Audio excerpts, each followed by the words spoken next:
بسم اللہ الرحمن الرحیم۔ حضرت عمر رضی اللہ عنہ اس قدر شہزور تھے کہ ان کا کوئی رخ نہ کرتا تھا۔ چنانچہ جب وہ مسلمان ہوئے تو قریش کا جو آدمی رسول اللہ صلی اللہ علیہ وسلم کی دعوت اور مسلمانوں کی ایذا رسانی میں سب سے سخت تھا، یعنی ابو جہل، حضرت عمر رضی اللہ عنہ اس کے پاس گئے اور دروازے کو دستک دی۔ وہ باہر آیا اور دیکھ کر بولا، اہلاً و سہلاً، خوش آمدید، کیسے آنا ہوا؟ بولے، اس لیے آیا ہوں کہ تمہیں بتاؤں کہ میں اللہ اور اس کے رسول محمد پر ایمان لا چکا ہوں۔ یہ سنتے ہی اس نے دروازہ بند کرتے ہوئے حضرت عمر سے کہا، اللہ تیرا برا کرے اور جو کچھ تو لے کر آیا ہے اس کا بھی برا کرے۔ اس کے بعد حضرت عمر رضی اللہ عنہ اپنے ماموں عاصی بن ہاشم کے پاس گئے اور اسے بتلایا تو وہ گھر کے اندر گھس گیا۔ اس کے بعد جمیل بن معمر جمحی کے پاس گئے۔ یہ شخص کسی بات کا ڈھول پیٹنے میں پورے قریش میں سب سے ممتاز تھا۔ اسے بتایا کہ میں مسلمان ہو گیا ہوں تو اس نے بلند آواز سے چیخ کر کہا، خطاب کا بیٹا بے دین ہو گیا ہے۔ حضرت عمر رضی اللہ عنہ نے کہا، یہ جھوٹ کہتا ہے، میں مسلمان ہو گیا ہوں۔ یہ سن کر لوگ ان پر ٹوٹ پڑے۔ اب حضرت عمر رضی اللہ عنہ لوگوں کو مار رہے تھے اور لوگ حضرت عمر کو مار رہے تھے، یہاں تک کہ سورج سروں پر آ گیا اور حضرت عمر تھک کر بیٹھ گئے۔ اس کے بعد گھر واپس لوٹے تو مشرکین نے اس ارادے سے جمع ہو کر ان کے گھر کا رخ کیا کہ انہیں جان سے مار ڈالیں۔ ان کا ریلا اتنا زبردست تھا کہ وادی گونج اٹھی تھی۔ اسی اثنا میں عاص بن وائل سہمی آ گیا۔ بنو سہم حضرت عمر کے قبیلے بنو غدی کے حلیف تھے۔ وہ دھاری دار یمنی چادر کا جوڑا اور ریشمی گوٹے سے آراستہ کرتا زیب تن کیے ہوئے تھا۔ اس نے پوچھا، کیا بات ہے؟ حضرت عمر رضی اللہ عنہ نے کہا، میں مسلمان ہو گیا ہوں، اس لیے آپ کی قوم مجھے قتل کرنا چاہتی ہے۔ عاص نے کہا، یہ ممکن نہیں۔ اس کے بعد وہ باہر نکلا، دیکھا کہ لوگوں کے ریلے سے وادی گونج رہی ہے۔ پوچھا، کہاں کا ارادہ ہے؟ لوگوں نے کہا، خطاب کا بیٹا بے دین ہو گیا ہے۔ عاص نے کہا، اس کی طرف کوئی راہ نہیں، یعنی تم اس کا کچھ نہیں بگاڑ سکتے۔ یہ سنتے ہی لوگ واپس پلٹ گئے۔ جہاں تک مسلمانوں کا تعلق ہے تو حضرت عمر رضی اللہ عنہ کے اسلام لانے سے انہوں نے بڑی عزت و قوت محسوس کی۔ اس سے پہلے مسلمان چھپ کر نماز پڑھتے تھے۔ وہ مسلمان ہوئے تو انہوں نے کہا، اے اللہ کے رسول، کیا ہم حق پر نہیں ہیں؟ خواہ زندہ ہیں خواہ مردہ۔ آپ نے فرمایا، بلا، کیوں نہیں؟ انہوں نے کہا، پھر چھپنا کیسا؟ اس ذات کی قسم جس نے آپ کو حق کے ساتھ بھیجا ہے، ہم ضرور نکلیں گے۔ چنانچہ مسلمان نبی صلی اللہ علیہ وسلم کو ہمراہ لے کر دو صفوں میں نکلے، ایک میں حضرت حمزہ اور ایک میں حضرت عمر رضی اللہ عنہ تھے۔ ان کے چلنے سے چکی کے آٹے کی طرح ہلکا ہلکا غبار اڑ رہا تھا، یہاں تک کہ یہ حضرات مسجد حرام میں داخل ہوئے۔ قریش نے دیکھا تو ان کے دلوں پر ایسی چوٹ لگی کہ اب تک نہ لگی تھی۔ اسی وجہ سے حضرت عمر رضی اللہ عنہ کا لقب فاروق پڑ گیا۔ حضرت ابن مسعود رضی اللہ عنہ کا بیان ہے کہ جب سے حضرت عمر نے اسلام قبول کیا، ہم برابر طاقتور اور باعزت رہے۔ انہوں نے یہ بھی فرمایا کہ ہم خانہ کعبہ کے پاس نماز پڑھنے پر قادر نہ تھے، یہاں تک کہ حضرت عمر رضی اللہ عنہ نے اسلام قبول کیا۔ حضرت صہیب رضی اللہ عنہ کا ارشاد ہے، جب حضرت عمر رضی اللہ عنہ اسلام لائے تو اسلام ظاہر ہوا، اس کی اعلانیہ دعوت دی گئی۔ ہم حلقے لگا کر بیت اللہ کے گرد بیٹھے اور اس کا طواف کیا، اور جس نے ہم پر سختی کی اس سے انتقام لیا اور اس کے بعض مظالم کا جواب دیا۔ حضرت حمزہ اور حضرت عمر رضی اللہ عنہما کے مسلمان ہو جانے کے بعد جب مشرکین نے مسلمانوں کی قوت و شوکت دیکھی تو باہم مشورے کے لیے اکٹھے ہوئے تاکہ رسول اللہ صلی اللہ علیہ وسلم اور مسلمانوں کے بارے میں مناسب قدم اٹھا سکیں۔ ان سے عتبہ بن ربیعہ نے، جو بنی عبد شم سے تعلق رکھتا تھا، اپنی قوم کا سردار و صاحب و فرمان تھا، کہا، قریش کے لوگوں، کیوں نہ میں محمد صلی اللہ علیہ وسلم کے پاس جا کر ان سے گفتگو کروں اور ان کے سامنے چند باتیں رکھوں۔ ممکن ہے وہ کوئی چیز قبول کر لیں تو وہ چیز ہم انہیں دے دیں گے اور وہ ہم سے باز رہیں گے۔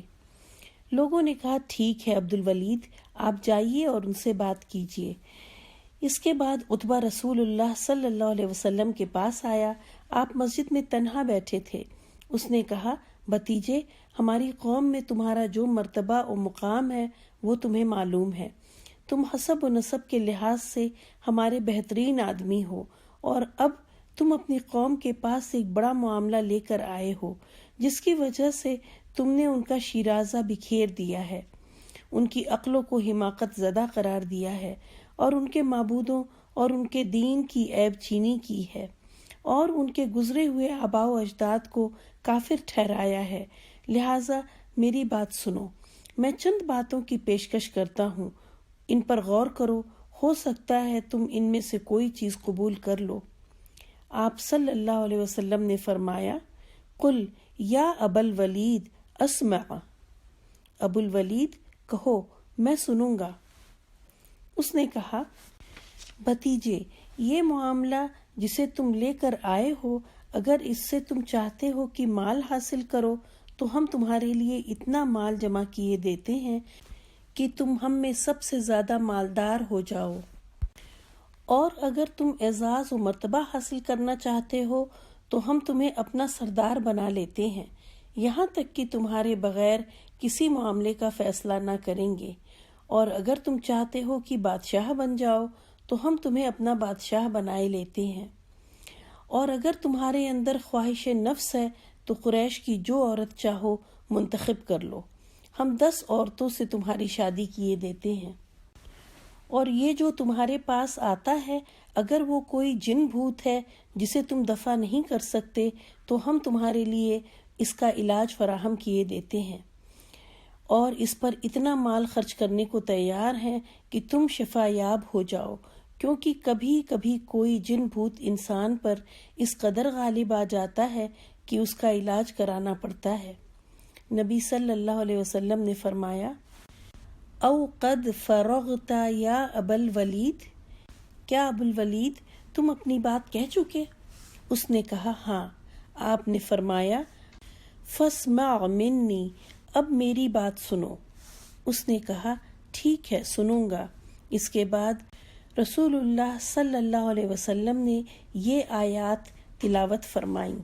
اعوذ باللہ من الشیطان الرجیم، بسم اللہ الرحمن الرحیم، حامیم تنزیل من الرحمن الرحیم، کتاب فصلت آیاتہ قرآنا عربیا لقوم یعلمون بشیرا ونذیرا فأعرض أكثرهم فهم لا يسمعون وقالوا قلوبنا في أكنة مما تدعونا إليه وفي آذاننا وقر ومن بيننا وبينك حجاب فاعمل إننا عاملون۔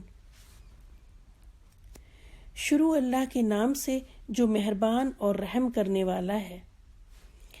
حامیم، یہ رحمان اور رحیم کی طرف سے نازل کی ہوئی ایسی کتاب ہے جس کی آیتیں کھول کھول کر بیان کر دی گئی ہیں۔ عربی قرآن ہے ان لوگوں کے لیے جو علم رکھتے ہیں، بشارت دینے والا اور ڈرانے والا ہے، لیکن اکثر لوگوں نے اعراض کیا اور وہ سنتے نہیں۔ کہتے ہیں کہ جس چیز کی طرف تم بلاتے ہو اس کے لیے ہمارے دلوں پر پردہ پڑا ہوا ہے، اور ہمارے کانوں میں بوجھ ہے، اور ہمارے اور تمہارے درمیان روک ہے، بس تم کام کیے جاؤ، ہم بھی اپنا کام کیے جا رہے ہیں۔ رسول اللہ صلی اللہ علیہ وسلم آگے پڑھتے گئے اور عتبہ اپنے دونوں ہاتھ پیچھے زمین پر ٹیک کے سنتا رہا۔ جب آپ اس آیت پر پہنچے فَإِنْ أَعْرَضُوا فَقُلْ أَنذَرْتُكُمْ صَاعِقَةً مِثْلَ صَاعِقَةِ عَادٍ وَثَمُودَ، پس اگر وہ روگردانی کریں تو تم کہہ دو کہ میں تمہیں عاد و سمود کی کڑک جیسی ایک کڑک کے خطرے سے آگاہ کر رہا ہوں۔ تو عتبہ نے اپنا ہاتھ رسول اللہ صلی اللہ علیہ وسلم کے منہ پر رکھ دیا اور اللہ اور قرابت کا واسطہ دے کر کہا کہ ایسا نہ کریں۔ اسے ڈر تھا کہ مبادا یہ عذاب آ پڑے۔ اس نے کہا اتنا کافی ہے۔